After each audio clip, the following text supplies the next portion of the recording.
Descifrando el código. Diseñando niños.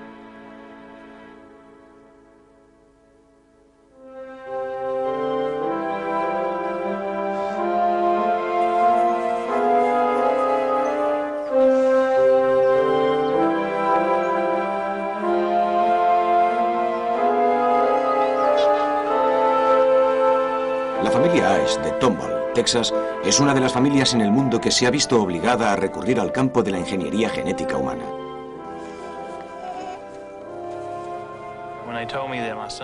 Cuando me dijeron que mi hijo tenía fibrosis quística, sentí miedo e impotencia, porque yo siempre he sido una persona resuelta. Si he tenido que cambiar, lo he hecho, pero con este problema, los médicos nos comentaron que no habían tratamientos ni curas y que no podíamos hacer nada al respecto. La fibrosis quística es la enfermedad hereditaria más común en el mundo occidental.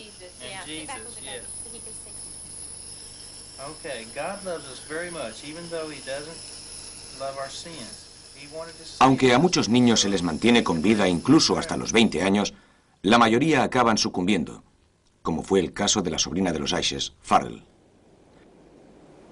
Tenía 9 años y pesaba 25 kilos. Era muy frágil. Tenía muy mal los pulmones. No podía vivir sin la mascarilla.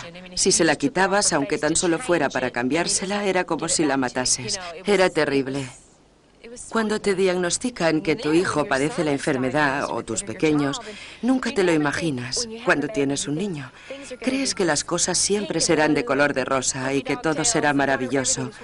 Con nuestro primer hijo fue todo muy bien, pero con Paul, bueno, nos dimos cuenta que las cosas no iban bien. A los enfermos de fibrosis quística, los pulmones se les atascan con una capa de mucosidad que se convierte en un inmejorable campo de cultivo para posibles infecciones letales. El problema radica en un gen que normalmente mantiene las paredes de los pulmones húmedas. No había cura para la fibrosis quística. Nadie supo cómo trabajaba el gen ni por qué actuaba mal. Los Ash sabían que si no había un gran avance en la investigación de la enfermedad, cualquier día perderían a su hijo. Otro problema que tuvimos fue que yo me preocupé tanto que ya no pude tener más niños. Y queríamos tener muchos. Queríamos que crecieran bien y que si algo nos pasaba, que se tuvieran los unos a los otros. Quizá en este sentido fue también algo muy duro de asumir. Y entonces llegó el descubrimiento científico por el que todas las familias con fibrosis quística habían rogado. Mi hermana me llamó y me dijo, mira las noticias de las 5. Dije, vale, las veré. Sobre las 4:30, Kevin vino del trabajo y yo fui a su encuentro. Esto era 2 semanas más tarde del diagnóstico de Paul. Salí a la calle y le dije, Kevin. Él bajaba del camión. No te lo vas a creer. Él dijo, ¿el qué? Han descubierto el gen. Han encontrado el gen. Empieza a ser frecuente que el gen se encuentre. Pero encontrar el gen no significa encontrar la cura. Porque en la mayoría de las enfermedades hereditarias, y conocemos miles de ellas, la tarea de encontrar la cura puede ser tan frustrante como la de encontrar el gen. Sin embargo, la localización de genes en enfermedades hereditarias ha supuesto una revolución para la medicina, porque ahora se puede predecir la enfermedad, lo cual supone un paso adelante en la prevención. El impacto de esta revolución ya ha sido experimentado por familias como los Ash, pues se ha descubierto el gen de la fibrosis quística. La búsqueda del gen ha sido larga y difícil. Y cuando ves el tamaño de la tarea, te das cuenta por qué. Dentro de cada célula están los genes. Son largas cadenas de ADN.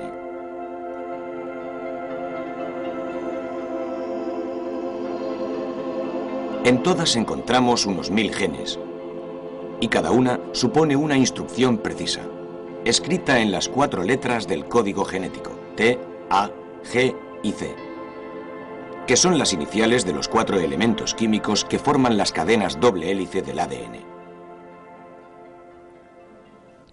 Se necesitan 6.000 millones de letras del código genético para dar las instrucciones de creación de un ser humano. Si escribiéramos esas letras y las almacenásemos, esto es lo que obtendríamos. 23 pares de cajones que representan los 23 pares de cromosomas que recibimos de nuestros padres, conteniendo entre ellos casi 2 millones de folios. El gen de la fibrosis quística fue finalmente descubierto aquí, en el cromosoma 7. Un gen tiene una longitud estándar de unos pocos centenares o pocos miles de letras. En los enfermos de fibrosis quística, este pequeño gen tiene un pequeño fallo en su deletreo, un vacío de 3 letras por aquí. Usted puede tener este defecto y ser una persona sana, ser solo un portador. Y eso se debe a que en el cromosoma que recibió de sus padres,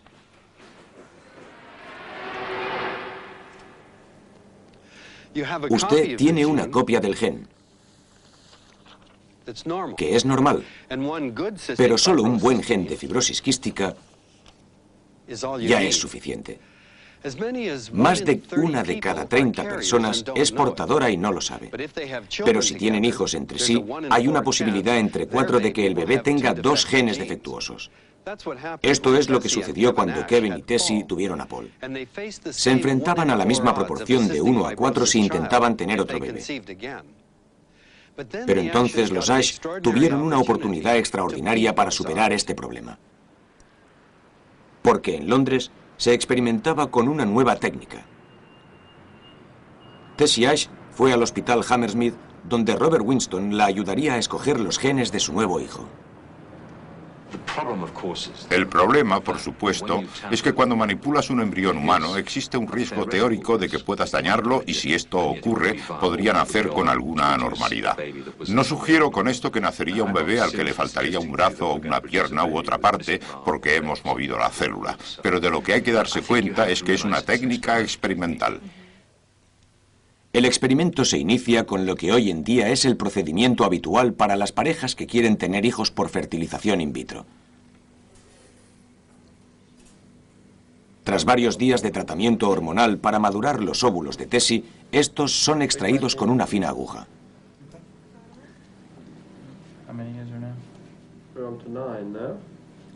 Dado que Tessie es una portadora, cada uno de los 9 óvulos de Tessie tiene una probabilidad del 50% de tener el gen de la fibrosis quística.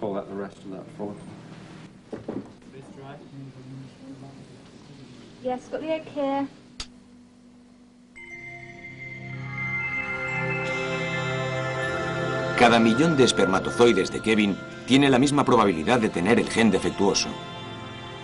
Así que el problema es que 1 de cada 4 embriones tendrá el gen de la fibrosis quística. Aquí y hoy se va a intentar realizar un diagnóstico extraordinario. En esta pequeña mota microscópica, que son 8 células, cada embrión, potencialmente el inicio de una nueva vida, tendrá su código genético descifrado y su destino determinado.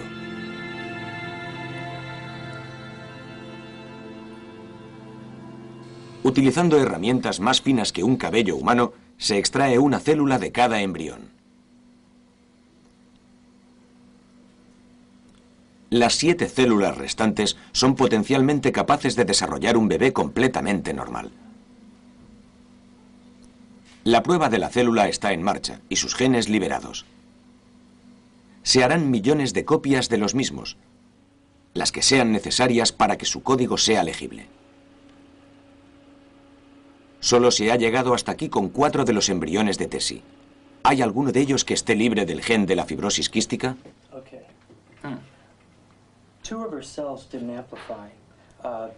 Para la búsqueda, los investigadores deben examinar con detenimiento el ADN de cada embrión. Si un gen está afectado, tendremos un portador. Con 2, el embrión tendrá fibrosis quística. Y si no hay ninguno, el embrión será normal. Afortunadamente, 2 de los embriones de Tessie están libres de gen de la fibrosis quística. Estos serán devueltos a su cuerpo. Los demás serán rechazados. Estoy tranquila porque cada célula no sabe lo que va a ser. No es como si latiera un corazón o como si tuviera una idea luminosa en ese momento. Me siento mejor que si finalizara un embarazo.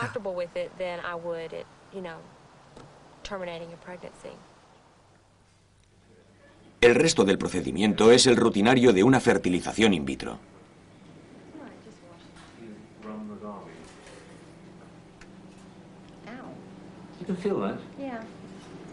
Aunque este experimento de tener niños libres de la enfermedad evite el trauma del aborto, por otro lado, no garantiza el éxito. Bien, el siguiente paso es esperar. En 2 semanas me haré el test de embarazo para comprobar si lo hemos conseguido. Si no es así, pues nada. Pero si lo logramos, ya veremos. A lo mejor vendrá 1 o quizá 2. Ya se verá. Y sucedió. Tessie no se quedó embarazada, lo cual no es frecuente para una mujer fertilizada in vitro de forma convencional.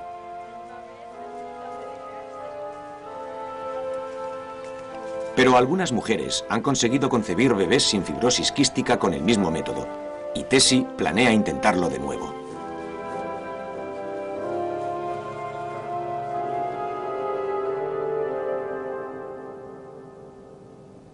Cuantos más genes sean localizados, más parejas tendrán la ocasión de escoger niños sanos. La caza del gen no afecta solo a la generación del futuro. Todo el mundo tiene secretos escondidos en sus archivos genéticos, genes que nos pueden predisponer a tener enfermedades como el cáncer o el ataque al corazón. En teoría, conocer el destino genético debería mejorar en gran manera la medicina preventiva. Pero ¿qué pasará al tener todo este conocimiento? ¿A quién se le deberá confiar? ¿A su médico? Probablemente. Pero ¿qué pasará con su compañía de seguros, sus empleados? ¿Y con el gobierno? ¿Y con usted? ¿Querrá saberlo? ¿Qué pasaría si encerrado aquí, pero accesible para usted si quisiera verlo, estuviera el momento y naturaleza de su propia muerte? So tell me, while I was gone this week, what did you and Steve do? Played pool most of the time that you were gone. Oh, did you? Where'd you go? It's called Etta Places. Hace 4 años, la mujer de David, Cindy, empezó a notar algo malo en su comportamiento. Do you remember what we had last night for dinner? Do you remember what we had last night? Do you remember what we ate last night for dinner? We went to the Kmart, and then we came back. Do you remember what we did last night? Went to dinner last night. La pérdida de memoria de David no solo afecta a hechos recientes, ha empezado a borrar de su mente casi toda su vida.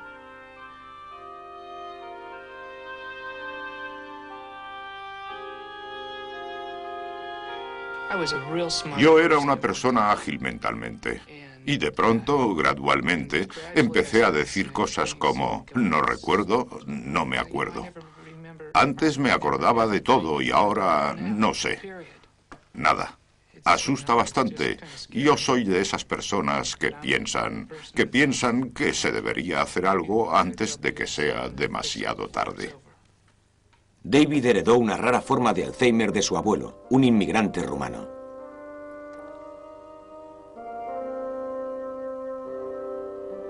Tres de los 10 hijos de su abuelo tuvieron esa enfermedad. 2 de los que se libraron fueron los tíos de David, Paul y Dan. Cuando 3 de sus hermanos y hermanas murieron de Alzheimer, Paul empezó a investigar las enfermedades de la familia. Este gráfico que he elaborado no es científico. Ha sido de palabra. ¿Ves esta parte de aquí? Pues es nuestra familia y te tienes que familiarizar con ella. Aquí están los hermanos y varias generaciones y aquí está papá. Pero esta parte de aquí es lo que pasó en Rumanía. Y esta información también es nueva para mí. Aquí está el bisabuelo y aquí el abuelo. Y aquí los hermanos de papá en esta parte de abajo. 5 hermanos. Papá está aquí. Este es el único hermano que no ha tenido Alzheimer en la familia. Todas estas señales negras indican muertes por Alzheimer. En 1991, el gen responsable de esta rara forma de Alzheimer heredada fue encontrado. Ahora se puede analizar a toda la familia para ver si ellos también tienen el gen. El hijo de David, David Michael, tiene un 50% de probabilidades de que haya heredado el gen mortal a través de su padre y tendrá que afrontar la decisión algún día de ser o no analizado. Pero para otro miembro de la familia, la prima de David, Debbie, esta decisión no se puede posponer.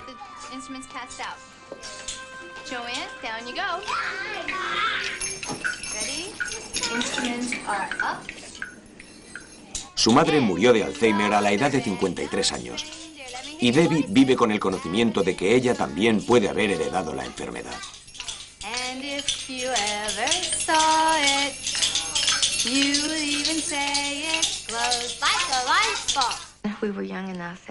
Cuando era más joven, nunca pensé que esto me pudiera llegar a suceder a mí.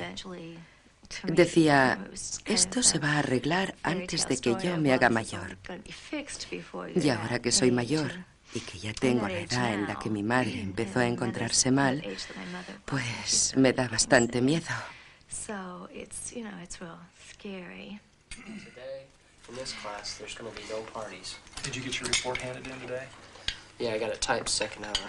Debbie tiene 3 hijos. El mayor es Josh.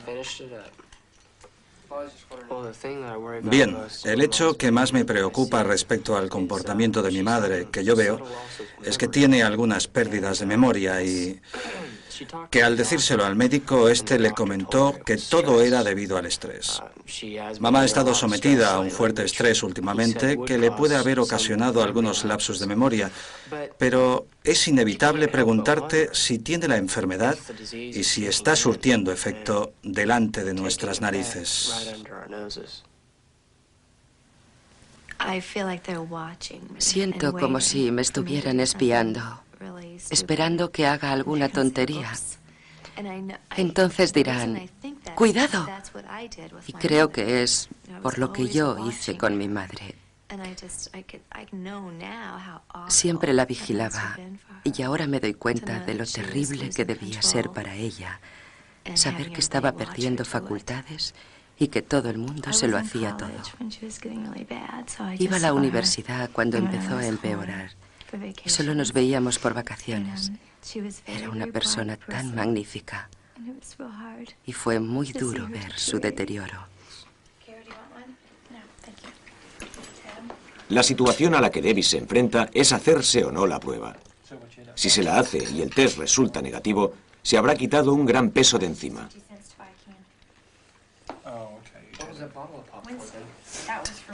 Lo cual quiere decir también que sus 3 hijos estarán libres de riesgo. Pero ¿qué sucederá si el test da positivo? Si me dicen que sí, que tengo el gen, ya no habrá esperanza. Sería muy deprimente. Pero ahora lo que tengo, al menos, es esperanza. Por ahora, Debbie ha decidido no hacerse la prueba. Su vida ya ha sido marcada por la posibilidad de la enfermedad. Por el momento, Debbie ha elegido la esperanza por encima de la certeza. Ha marcado mi vida en el sentido de que no he dejado que nada pasara simplemente. Y he intentado aprovechar todas las oportunidades que he tenido para hacer cosas buenas para mis hijos y así marcar una diferencia en sus vidas. Porque sé que la vida es muy corta. El dilema de Debbie me afecta personalmente. Mi madre murió de Alzheimer. ¿Elegiré ver si tengo la enfermedad o no si se hiciese una prueba conmigo? He pensado mucho sobre ello y honestamente no sé la respuesta. Debo declarar que no se ha descubierto un solo caso de Alzheimer por razones genéticas, aunque sigue la búsqueda. Una vez se descubre el gen de una enfermedad, es fácil crear test para ver si se tiene. El problema es encontrar una cura. Así que tras el descubrimiento de un nuevo gen, mucha más gente será capaz de conocer su futuro, pero no de cambiarlo. Por supuesto, todo el mundo anhela que los conocimientos sobre los genes permitan encontrar nuevas vías de tratamiento. Y hay otra posibilidad tentadora. En lugar de intentar curar los problemas que causa un gen roto, ¿por qué simplemente no se sustituye ese gen?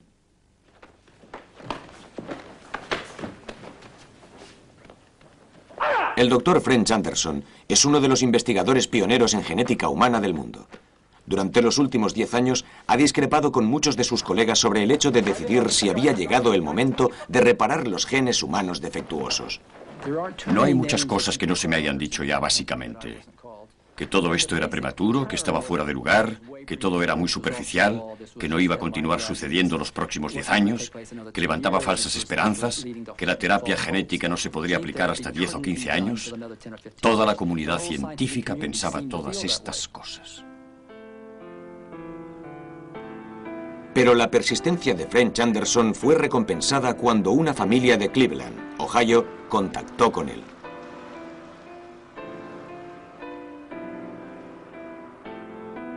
Esta muchachita es hoy en día una celebridad científica. Ashley de Silva es la primera persona de la historia que ha sido tratada de una enfermedad grave a través de terapia genética. Pero aunque ella ha sido famosa mundialmente, su nombre ha sido hasta ahora un secreto celosamente guardado. El destino no ha sido benigno con la familia de Silva. La hija mayor está con discapacitación permanente a causa de una infección vírica. La menor sufrió daños en el cerebro debidos a unas fuertes fiebres. Y Ashley es una de las 20 personas del mundo nacidas con un defecto genético que ha dañado su sistema inmunológico. Cuando se habla de terapia genética, se habla de manipular el maquillaje genético de un ser humano y si se va a realizar una cosa así, se conoce muy poco acerca de las reacciones de los seres humanos ante este tipo de tratamiento. Y bueno, según se nos explicó más tarde, había un riesgo minúsculo de que las cosas salieran mal.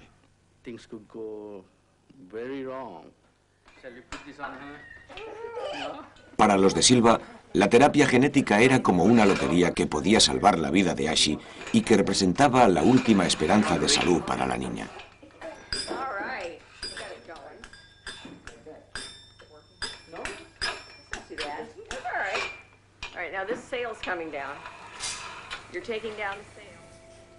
Desde que era un bebé, Ashley nunca ha llevado una vida normal. Sus padres veían impotentes cómo sufría una continua cadena de infecciones amenazadoras.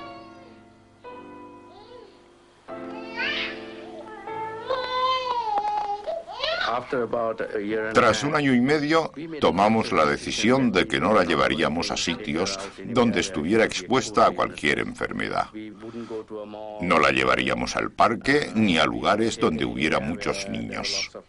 Básicamente, la tendríamos en casa.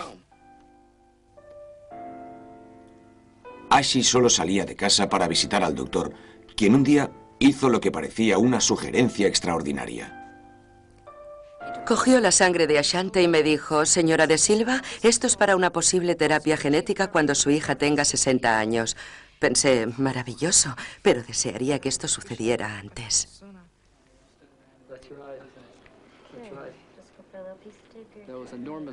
Había una resistencia emocional muy grande a la idea de poner un gen en un ser humano y ver qué pasaría.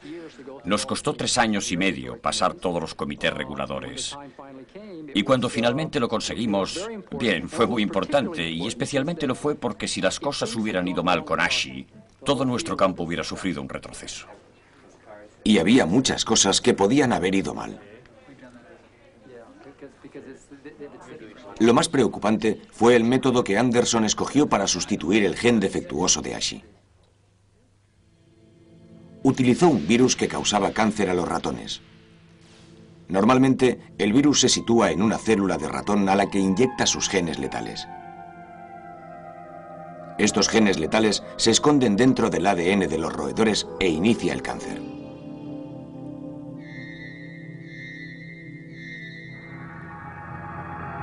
Este virus mortal se convierte en un virus que salva vidas. Primero se sustituyen los genes cancerígenos por un nuevo gen curativo. Luego se infecta deliberadamente al paciente con este virus salvavidas y se inserta el nuevo gen igual que el gen cancerígeno. ¿Cuál es el nuevo gen resultante de este proceso? ¿Y qué posible daño causará a las células sanas? French Anderson necesitaba encontrar una enfermedad para su experimento. Buscaba una enfermedad que fuera causada por un único gen defectuoso, incurable por cualquier tratamiento conocido y lo suficientemente mortal para que el riesgo mereciera la pena. Pensé con mucho detalle a qué enfermedad me dirigiría, qué sistema emplear. Quiero decir que pasé 15 años realizando todo esto y escribiendo en la revista Science de 1984. Y dije, esta es la enfermedad y este es el sistema. Y en ambos casos la gente no estuvo de acuerdo en aquel momento, ni con la aproximación ni con la enfermedad. La enfermedad que Anderson tomó causa los trágicos casos de los bebés burbuja. Bebés que deben estar permanentemente bajo protección contra infecciones porque su sistema inmunitario no funciona. Muchos de esos bebés están perdiendo una enzima crucial llamado ADA a causa del gen defectuoso. El plan de Anderson era dar a estos bebés una copia activa del gen y que debería producir una cura permanente.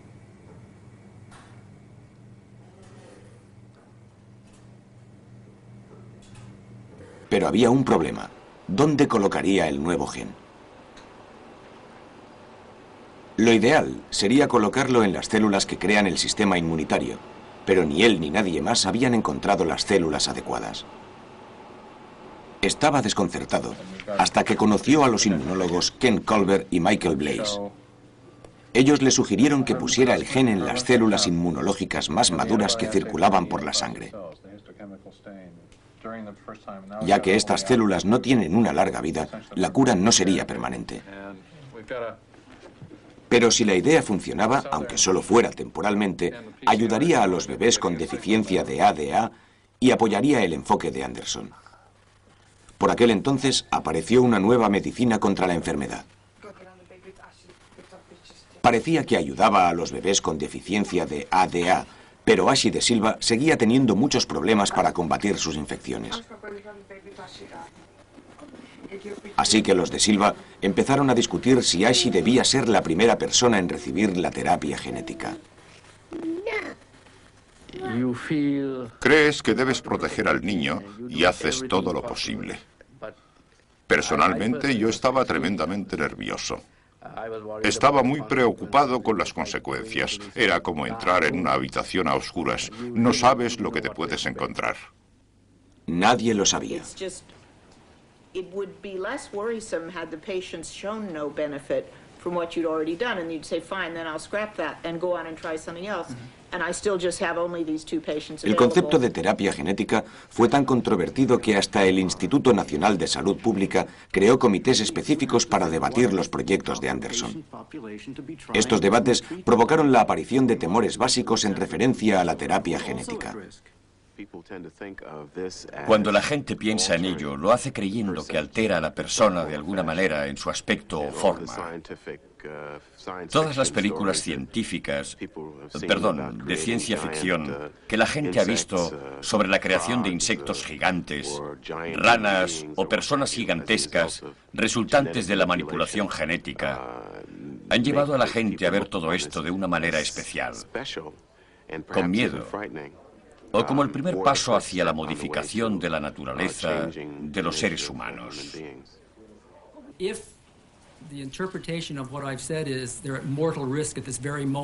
Pero Anderson no ha estado tantos años solamente planteando el tema científico, sino que también lo ha hecho con las bases políticas para la terapia genética. Finalmente, él y su equipo han sido recompensados.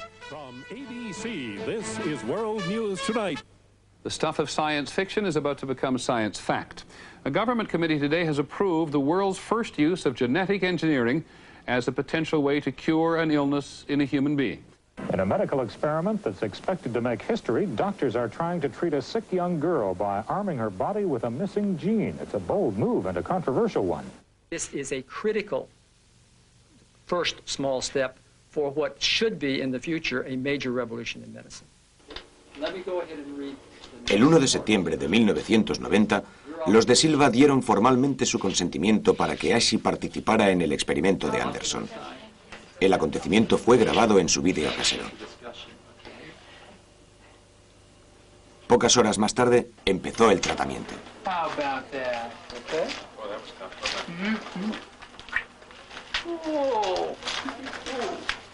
Ashi recibe algunas de sus propias células inmunitarias.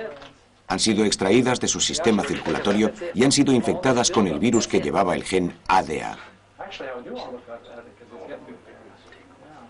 Era el inicio no dramático de una nueva era crucial para la medicina. Ashi ha recibido 9 tratamientos. Las primeras infiltraciones no aportaron nada.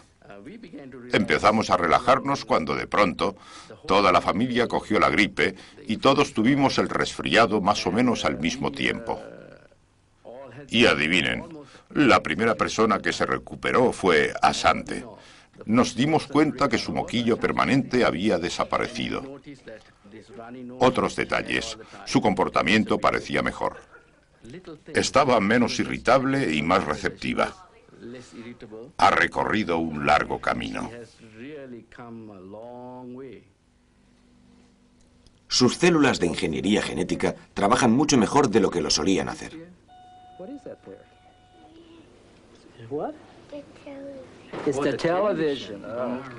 Pero, como se esperaba, esta situación no duró mucho.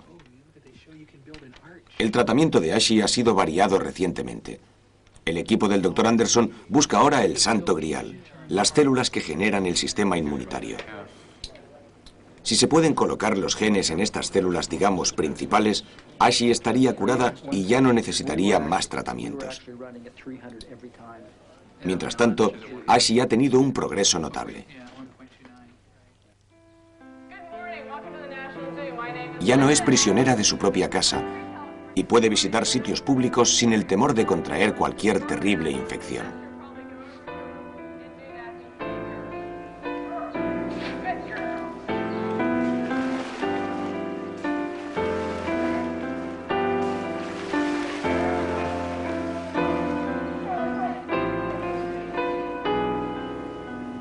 El valor de Ashi de Silva y su familia han ayudado a impulsar la terapia genética humana. Desde entonces se han iniciado unos 12 procesos relacionados con enfermedades mucho más comunes que la de Ashi, incluyendo el cáncer o los ataques al corazón. Las puertas de la terapia genética han sido abiertas. Pero aún queda mucho camino que recorrer antes de que la terapia genética esté normalizada. Aunque funcionen, los métodos existentes son molestos y caros. Y aún más, no son válidos para muchas enfermedades en las que las células que hay que sanar no pueden ser extraídas, como es el caso de la fibrosis quística que amenaza la vida del pequeño Paul Ash. En su casa de Texas, la familia Ash intenta que Paul lleve una vida de lo más normal posible.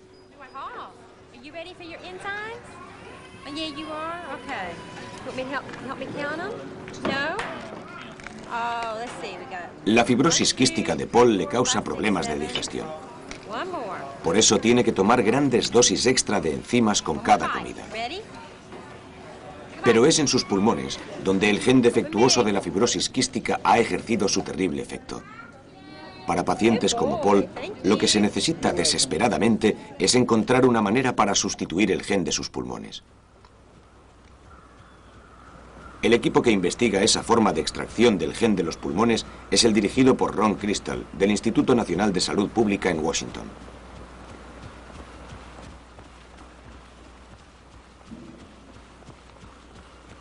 El problema para la aplicación de la terapia genética en un órgano como los pulmones es que no podemos sacar las células del mismo, así que la única manera de curar esta enfermedad a través de terapia genética es modificando las células del individuo. Las células que cubren los pulmones con fibrosis quística no pueden segregar fluido con normalidad, con lo que se acumula un tipo de mucosidad pegajosa que se convierte en caldo de cultivo de infecciones. El reto ahora es la extracción del nuevo gen de los millones de células de los pulmones. Un colega de Crystal sugirió que fuera un virus solo familiar para el pulmón.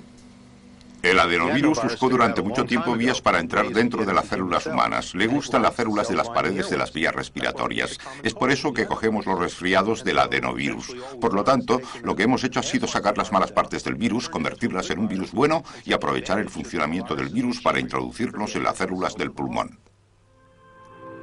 Dado que los objetivos naturales del adenovirus son solo las células que necesitan ser tratadas, se debería transportar directamente copias del gen correcto de la fibrosis quística a donde se pudiera curar la enfermedad, es decir, a las células de los pulmones.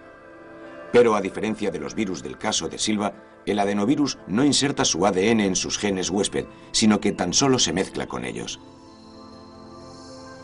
¿Funcionaría un gen añadido de esta forma? Con el fin de llevar a cabo la terapia genética en humanos, deberíamos demostrar que el adenovirus, de hecho, podría aportar a las células anormales la capacidad de convertirse en normales. Dado que no hay un modelo animal de fibrosis quística, tuvimos que realizarlo a través de un tejido. Estas células de color violeta son de un paciente con fibrosis quística. Cuando se añade el adenovirus que contiene el virus correcto, las células pasan a amarillo y luego a rojo, al tiempo que empiezan a funcionar como células normales. No tengo ninguna duda de que el adenovirus transferirá el gen normal a las células que cubren el pulmón en individuos con fibrosis quística y que curará el defecto a nivel biológico. Utilizando un aerosol como este, Crystal ha tratado recientemente a 3 pacientes con un spray que contiene el virus. Todavía es demasiado pronto para saber si el experimento ha funcionado. Happy birthday to you. Happy birthday to you. Pero para la familia AES y todas las demás víctimas de la fibrosis quística, los resultados del experimento son cruciales. Happy birthday to you.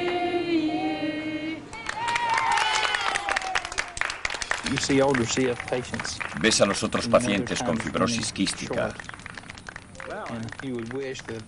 y les queda poco tiempo. Y desearías que todos se salvaran. Y aunque Paul es mucho más joven que ellos y tiene más tiempo para que le encuentren una cura, bien, está como en una carrera contra el reloj entre la tecnología y... Bueno, ya sabéis, una enfermedad progresiva. Solo queda esperar. Y es muy duro.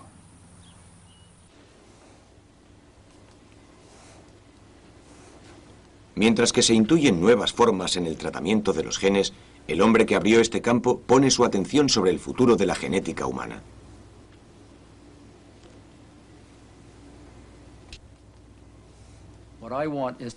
Lo que quiero es desarrollar un método que sea tan barato y simple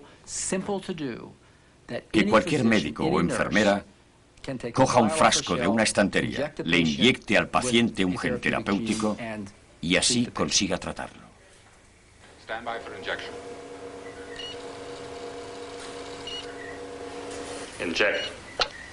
El sistema de aplicación del Dr. Anderson no se aleja mucho de lo que fue la película Viaje Fantástico. En este largometraje de 1966, un submarino en miniatura y su tripulación humana buscan y tratan un órgano dañado.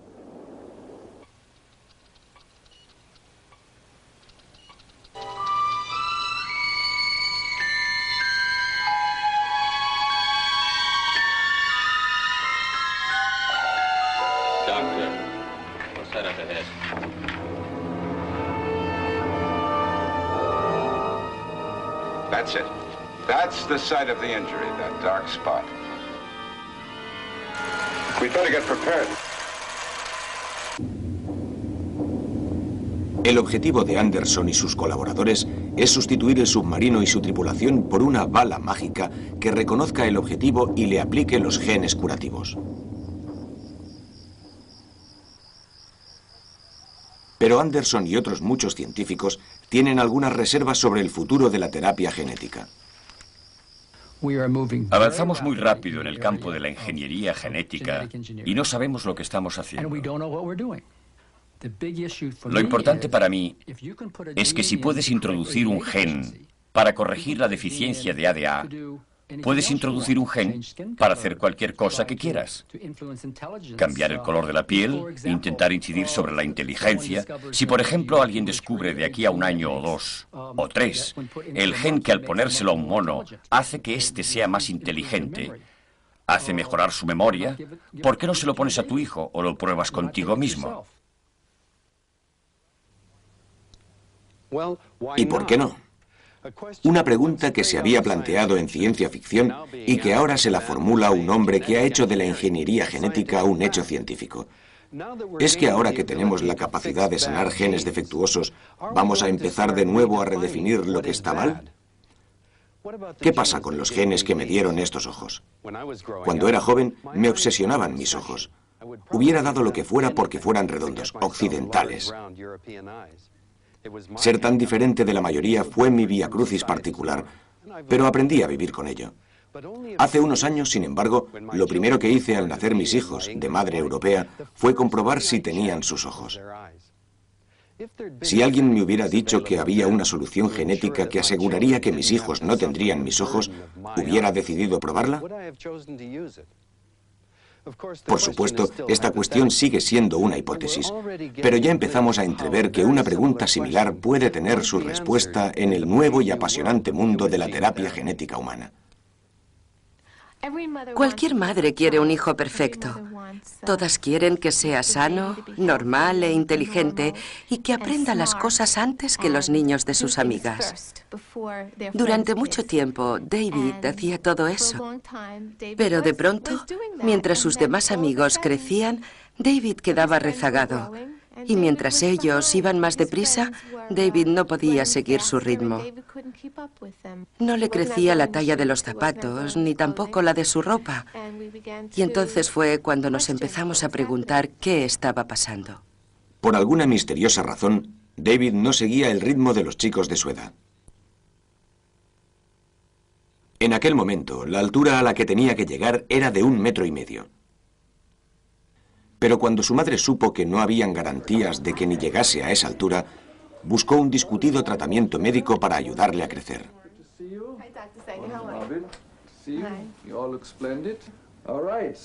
Durante 4 años, David ha recibido diariamente infiltraciones de una hormona del crecimiento. Hoy realiza su tercera visita mensual al médico para ver cómo va todo. La hormona del crecimiento fue desarrollada para tratar a personas que no crecen debido a una razón médica clara. Pero tan pronto como fue posible adquirirla, la hormona provocó un gran interés. Mis colegas y yo mismo nos vimos colapsados por tantas llamadas. Llamaban padres que querían que su hijo no estuviera al nivel de la media, sino por encima.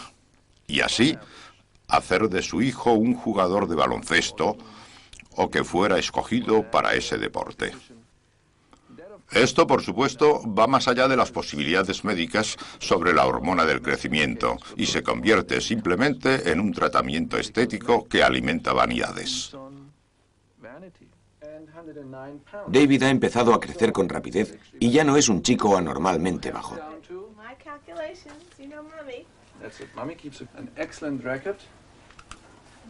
Pero la pregunta es, ¿qué había de malo en cómo era? El mundo no es perfecto. La gente se fija en las personas que son diferentes, como si fueran extrañas o minusválidas, y yo no quería eso. Como madre, no quería que mi hijo tuviera que vivir con algo que lo tuviera impedido.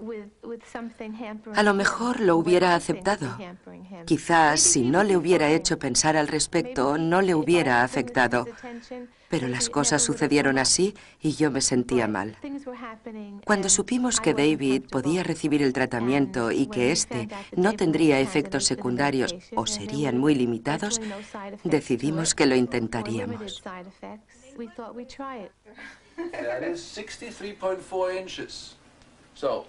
Okay, David. All right. You've grown. Very nice. Okay. David lo está haciendo de maravilla. Ha crecido una media de 5 a 7 centímetros por año. Su carácter ha cambiado. Se siente muy bien consigo mismo. Está muy seguro. Y yo siento que ya no tengo que defenderle. Estoy haciendo lo que es mejor para mi hijo y lo veo cada día en su rostro. Veo que es feliz consigo mismo y eso para mí lo es todo.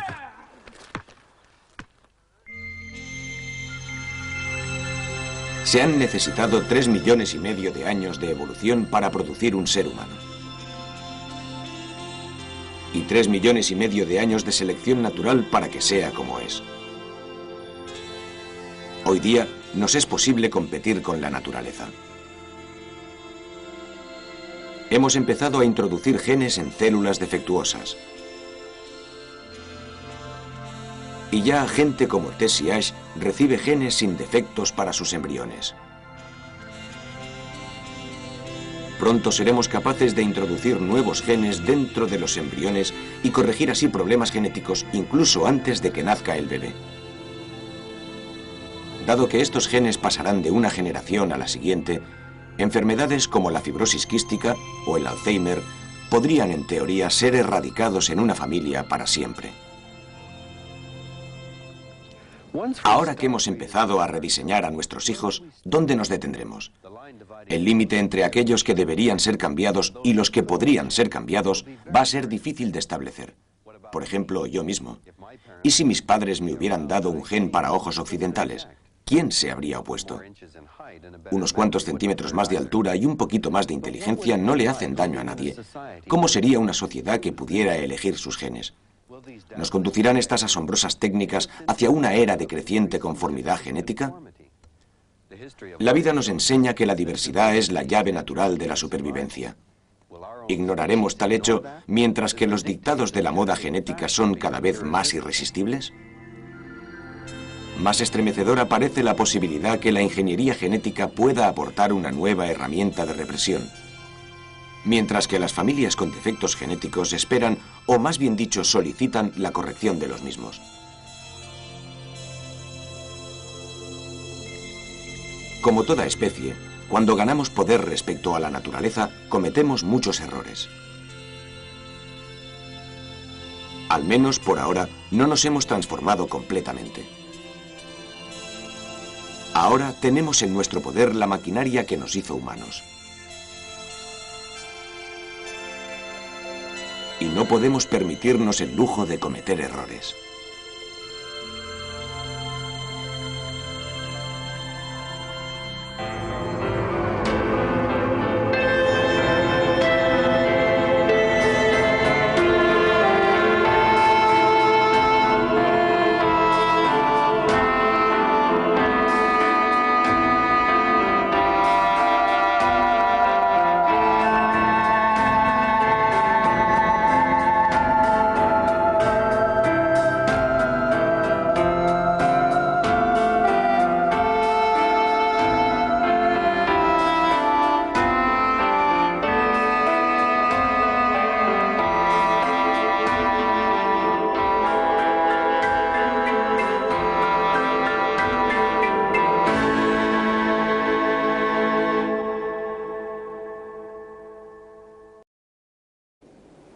Tenía 9 años y pesaba 25 kilos. Era muy frágil. Tenía muy mal los pulmones. No podía vivir sin la mascarilla. Si se la quitabas, aunque tan solo fuera para cambiársela, era como si la matases. Era terrible. Cuando te diagnostican que tu hijo padece la enfermedad, o tus pequeños, nunca te lo imaginas cuando tienes un niño.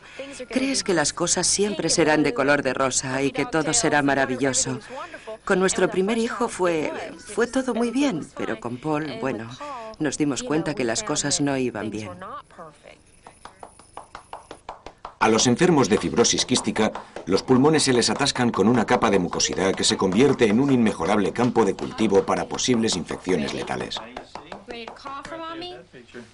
El problema radica en un gen que normalmente mantiene las paredes de los pulmones húmedas. No había cura para la fibrosis quística. Nadie supo cómo trabajaba el gen ni por qué actuaba mal. Los Ash sabían que si no había un gran avance en la investigación de la enfermedad, cualquier día perderían a su hijo. Otro problema que tuvimos fue que yo me preocupé tanto que ya no pude tener más niños. Y queríamos tener muchos. Queríamos que crecieran bien y que si algo nos pasaba, que se tuvieran los unos a los otros.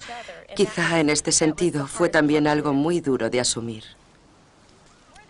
Y entonces llegó el descubrimiento científico por el que todas las familias con fibrosis quística habían rogado.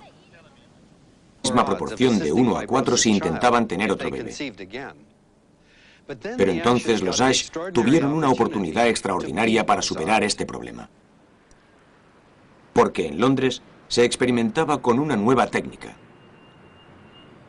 Tessie Ash fue al hospital Hammersmith, donde Robert Winston la ayudaría a escoger los genes de su nuevo hijo.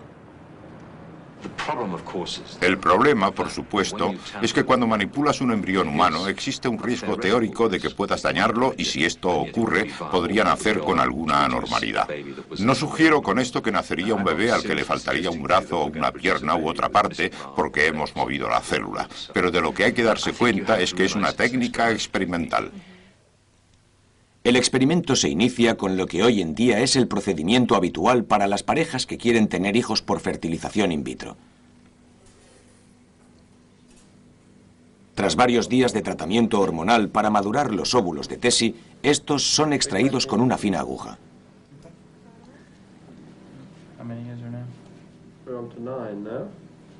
Dado que Tessie es una portadora, cada uno de los 9 óvulos de Tessie tiene una probabilidad del 50% de tener el gen de la fibrosis quística.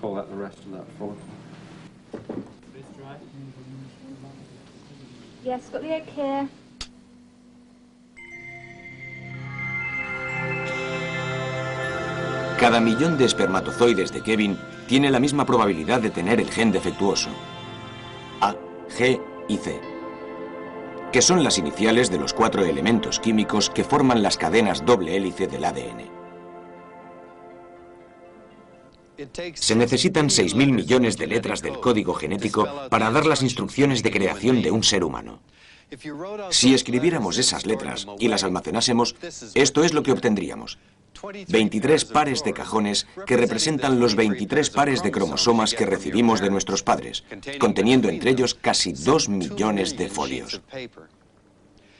El gen de la fibrosis quística fue finalmente descubierto aquí, en el cromosoma 7. Un gen tiene una longitud estándar de unos pocos centenares o pocos miles de letras. En los enfermos de fibrosis quística, este pequeño gen tiene un pequeño fallo en su deletreo, un vacío de 3 letras por aquí. Usted puede tener este defecto y ser una persona sana, ser solo un portador, y eso se debe a que en el cromosoma que recibió de sus padres,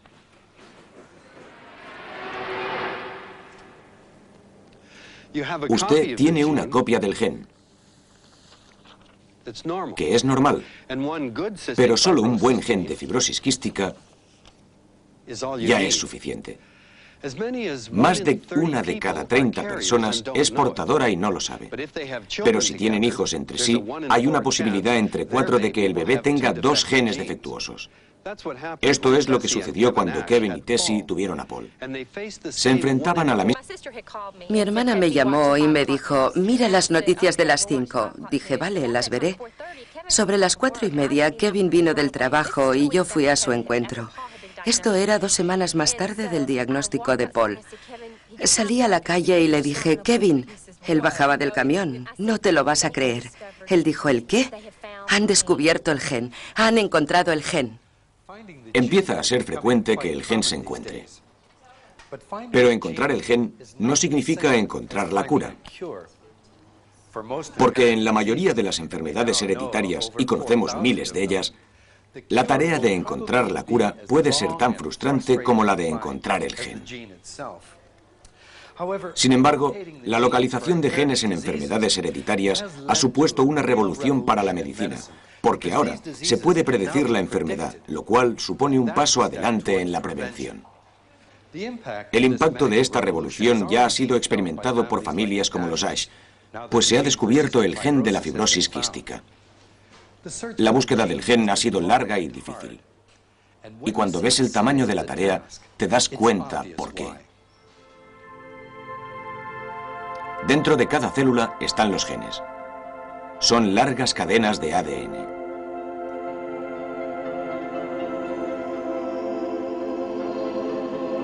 En todas encontramos unos 1000 genes, y cada una supone una instrucción precisa, escrita en las 4 letras del código genético, T, A.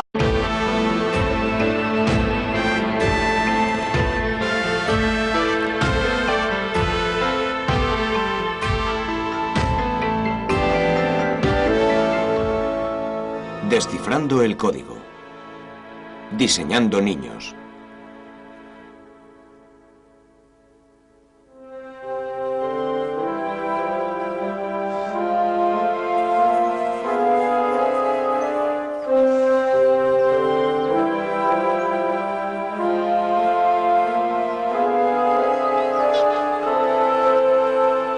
familia Ash de Tomball, Texas, es una de las familias en el mundo que se ha visto obligada a recurrir al campo de la ingeniería genética humana.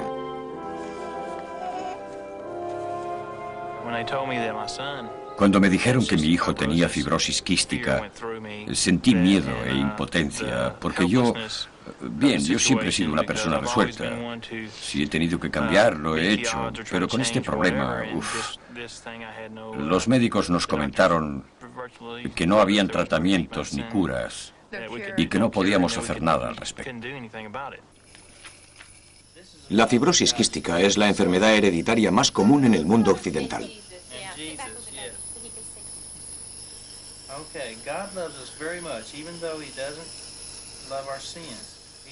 Aunque a muchos niños se les mantiene con vida incluso hasta los 20 años, la mayoría acaban sucumbiendo, como fue el caso de la sobrina de los Ashes, Farrell.